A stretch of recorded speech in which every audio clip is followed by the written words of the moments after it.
on floors. Today I'm going to give you a brief rundown on how to properly lube your motorcycle chain. Now, I know all of us don't have a crotch rocket to where we have a chain. Some of us got these kind of bikes, which is a Harley, and it has a rubber belt, right? Rubber belt, basic rubber belt. So for us that do have these, and even for these guys that are swapping them out, I don't know if dust y'all or clean y'all? Water. Okay, there you go. Well, in this case, it requires a little bit more attention.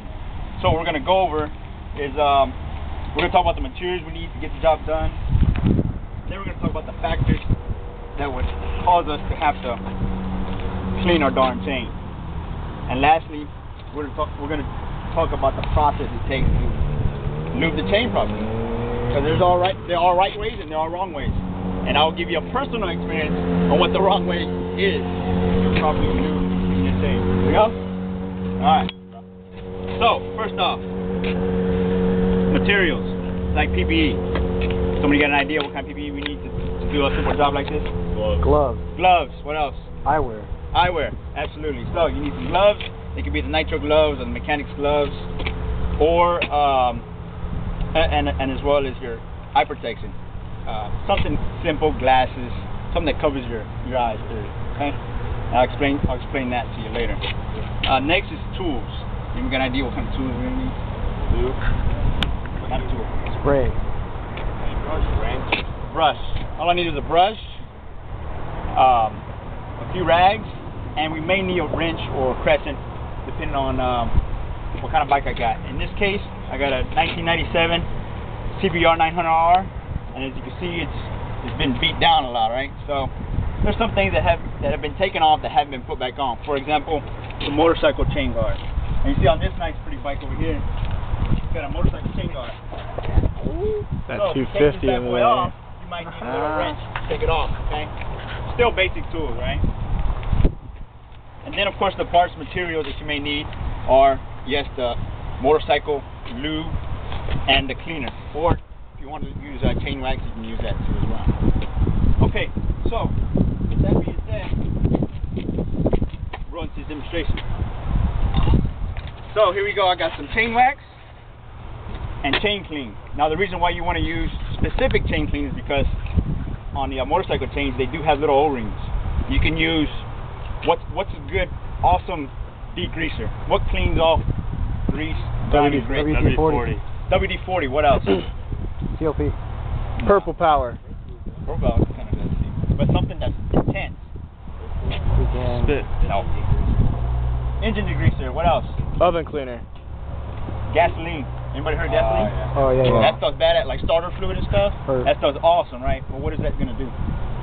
Eat your shit. It's gonna eat the rubber seal. Yeah. All right. Then you gotta replace it and It's gonna be a pain in the butt. Okay. So with that, you have to remember, stick with the stuff that comes from the motorcycle shop. It's like $5-7. You can use WD, like on a quick run or something. I need to go and take off to the mountains real quick.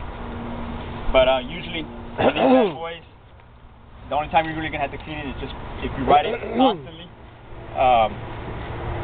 You're gonna pick up a lot of dirt and grime. For example, yourself, you got your bike you're driving from Miramar to Camp Pendleton. That maybe I'd say a week you want to clean it up. So with that said, first things first,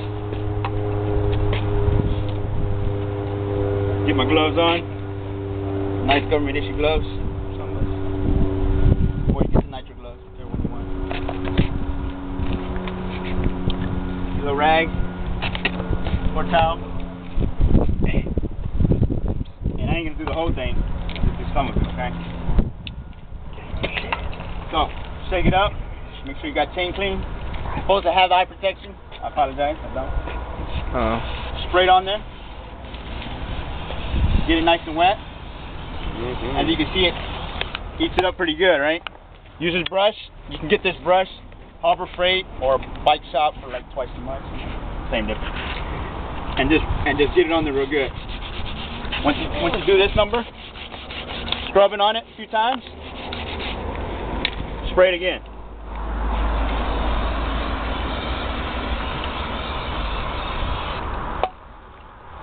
One more time.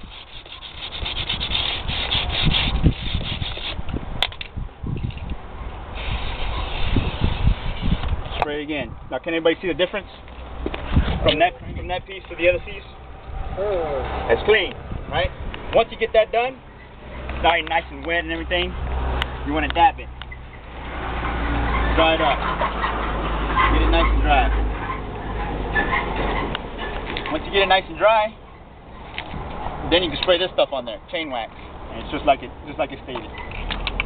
Now here I'm just gonna put a little bit, and you see how it makes it turn color? Now it's a yellow, right?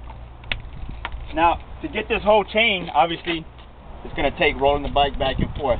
You may not have all those tools like a bike stand, all the good stuff to lift the bike up and spin the wheel, but you can always push the bike forward a little bit, scrub the bottom, scrub the top, and get it all out. You're gonna have to use this a lot to make sure you get it real nice and clean. You'll know it's time to change your chain when you hear it. When you're driving down the highway or driving in town and you hear your chain making a lot of noise. That's because it's got a lot of grit and grime in there. You need to clean it. When you don't hear your chain, it's good. You're clean. Period. After that, once you get it nice and clean, and then you apply the wax, don't drive it. Let it sit. Just let it sit for an hour or two. So if you're in a hurry, don't do it. Okay. If you do get in a hurry, your bike will probably end up something like this, where you see a lot of this stuff. Now this could be motorcycle lube, it could be just regular grit and grime, but that's what's going to happen. It's also going to come up on your backside. It's going to get all nasty. You're going to mess up your nice foods and your whatever pants. With that said, went over the materials we need. How does it cost to make your motorcycle chain get all dirty, and the parts required, and properly clean and lube your chain. Anybody got any questions? How'd you lose your finger? That concludes the